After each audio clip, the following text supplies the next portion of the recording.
Radar Drops. Informação para o seu dia. Olá! Hoje é 10 de março, começa agora o Radar Drops, informação para o seu dia sob curadoria do FGV Notícias. E a gente começa com um tema que acende um alerta sério para o Brasil. Os Estados Unidos estão avaliando a possibilidade de classificar facções como o PCC e o Comando Vermelho como organizações terroristas. Mas afinal, o que é que essa mudança de status significaria na prática? Vamos entender essa discussão. Bom, para a gente entender o peso disso, primeiro é preciso saber uma coisa. Qual a diferença entre os dois? É simples. Grupos terroristas têm uma agenda política, né? Eles buscam desafiar, enfraquecer o Estado. Já as organizações criminosas que a gente conhece por aqui jogam um jogo totalmente diferente. O objetivo delas é financeiro, é fazer dinheiro. E o curioso é que elas até precisam que o Estado se mantenha de pé para que os seus negócios continuem funcionando.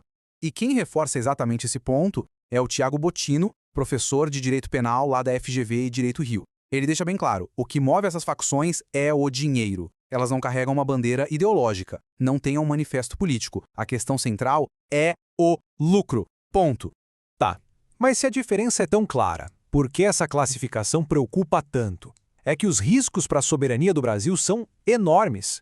Essa medida poderia abrir as portas para ações unilaterais dos Estados Unidos aqui no nosso território, aumentar a pressão diplomática e, talvez o mais grave de tudo, servir como um instrumento de intervenção na nossa política interna.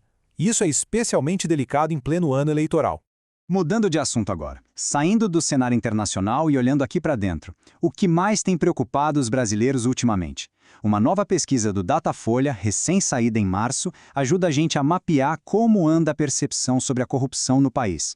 E o que a pesquisa revela? Olha só, no topo das preocupações estão questões no nosso dia a dia mesmo. Saúde, com 21%, e segurança, com 19%. A corrupção, que está sempre no debate, aparece com 9% das menções como o principal problema, ficando atrás inclusive da economia. Mas esse cenário já foi bem diferente, viu? Se a gente olhar para trás, a história é interessante. Lá no auge da Operação Lava Jato, a corrupção era o problema número 1 para 37% dos brasileiros. De lá para cá, essa preocupação foi diminuindo e acabou se estabilizando em um patamar de um dígito só, onde permanece até hoje. Agora, apesar de não liderar o ranking de preocupações, o assunto não pode ser ignorado de jeito nenhum. E é aí que entra a análise do professor da FGV, Marco Antônio Teixeira. Ele lembra de uma coisa importante. Em ano de eleição, a caixa de ressonância é sempre mais forte. Ou seja, a corrupção, mesmo não sendo a principal preocupação hoje, tem um baita potencial para dominar o debate político e influenciar o rumo das eleições. E para fechar, nosso último tema de hoje mexe com o bolso de todo mundo, economia. Vamos entender como é que um evento lá longe, a alta do petróleo, afeta diretamente o preço da comida no nosso prato. É um verdadeiro efeito cascata.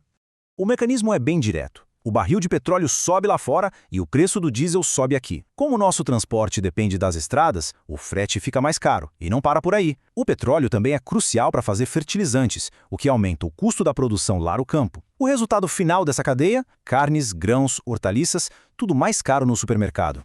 Isso, olha, não é só uma impressão não, é um fato confirmado por dados históricos. Relatórios da FGV Agro mostram que essa correlação é claríssima e consistente ao longo do tempo. A regra é simples. Se o petróleo sobe, a comida sobe junto. É uma transmissão de custos direta, quase inevitável na nossa economia. E esse foi o Radar Drops de hoje. Voltamos amanhã com mais notícias. Até lá!